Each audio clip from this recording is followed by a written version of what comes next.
I'm about to show you exactly how much home your paycheck can actually buy, starting from a $50,000 salary all the way up to $1 million a year. And here's the truth. The single most dangerous mistake you can make as a home buyer is falling in love with a house your bank approved you for, but your wallet can't survive. I've seen it happen hundreds of times. So today, I'm going to walk you through a system I've built after helping over 500 families figure out what they can truly, comfortably afford. Not what looks good on paper, what works in real life. But before we dive into the numbers, let me share something most mortgage professionals won't bring up. I call it the housing comfort zone, and it works in 3 simple layers. Layer 1 is the wealth builder zone. If your goal is early retirement, investing, or stacking money for your kids' future, you stay here. You spend less on housing now so your money compounds faster later. Layer 2 is the comfort zone. This is the sweet spot, right around 33% of your gross monthly income. That's your paycheck before taxes come out. This works for most people. It's where I start every single client conversation, and then we adjust from there. Layer 3 is the lifestyle zone. Maybe your partner isn't on the mortgage, but they're splitting the payment. Maybe you've got a raise locked in.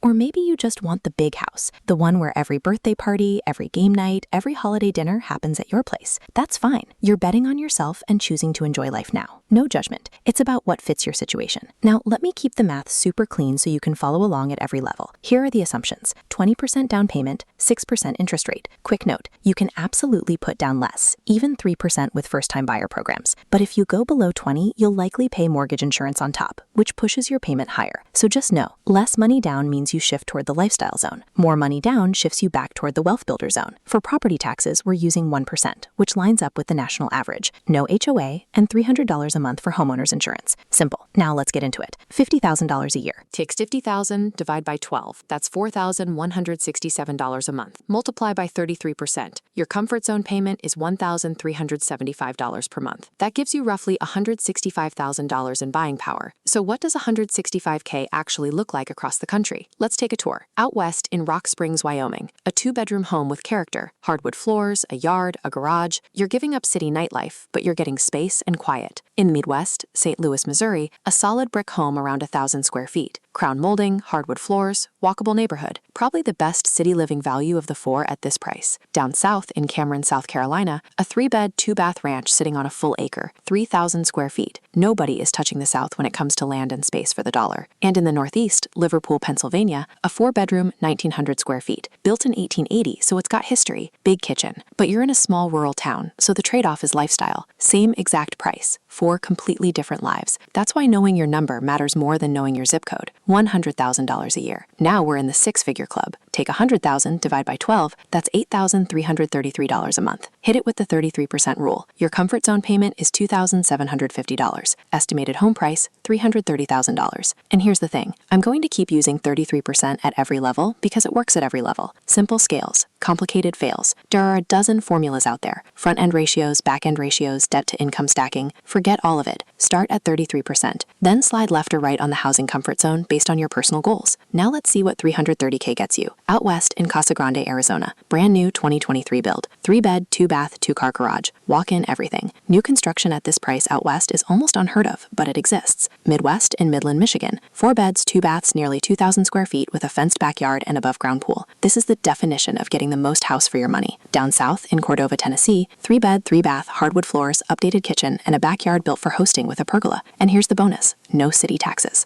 Northeast in Heinsberg, Vermont. 3 beds, 2,100 square feet on 4 acres. It's a fixer-upper, but you're buying the land and the lifestyle, not just 4 walls. At $100K, the jump from $50K is real. Better finishes, more space, actual amenities. But wait until the budget really opens up. $250,000 a year. Now you're approaching the top 1%. $250,000 divided by 12 is $20,833. Times 33%, your comfort zone is $6,875 a month. That unlocks roughly $825,000 in purchasing power. Out west in Beaverton, Oregon, 5 beds, 3 baths, 3,300 square feet. Gas fireplace, granite counters, hardwood floors. A proper family home in a quiet Portland suburb. Midwest in Buffalo, Minnesota, a waterfront home right on the lake. 3 beds, your own dock, and water views from every room. The Midwest just casually delivered lakefront living at $825K. Down south in Georgia, 5-bed, 5-bath colonial on an acre. Nearly 5,000 square feet with a finished basement. The South is basically giving you a mansion at this price point. Northeast in New Hampshire, a historic 1805 federal-style home on the National Register of Historic Places. 3 beds, 4,200 square feet, 3.6 acres, a library, and a Victorian horse barn. You're not just buying a house, you're buying a piece of American history. The gap between $100K and $250K is massive. These aren't just houses anymore. These are statements. $500,000 a year. $500,000. 500,000 divided by 12 is $41,667. Times 33%, $13,750 a month. Estimated home price, $1,650,000. Welcome to the 7-Figure Home Club. Out west in Leavenworth, Washington, a 4-bed mountain lodge in the Cascades. Vaulted wood ceilings, stone fireplace, your own stable. This isn't a house, it's a retreat. Midwest in Riverside, Illinois, an 1888 French Victorian on the Historic Register. 5 beds, nearly 7,000 square feet, ceilings up to 20 feet, a ballroom, and stained glass throughout. 9 miles from downtown Chicago. Down south in Spring, Texas, 5-bed, 5-bath on a wooded acre. Wine room, private study, pool and spa, crystal chandeliers. Texas is still delivering the most home per dollar at every single level. Northeast in southeastern Massachusetts, 4-bed, 4-bath on a cul-de-sac. An elevator, dual primary suites, 3-car garage, and 2 miles of private sidewalks surrounded by woods. Pure New England elegance. Mountain lodges, French Victorians, Texas estates. And we still have one more level. $1 million a year. The final stop. $1 million divided by 12 is $83,333. Times 33%, $27,500 a month. Estimated home price, $3.3 million.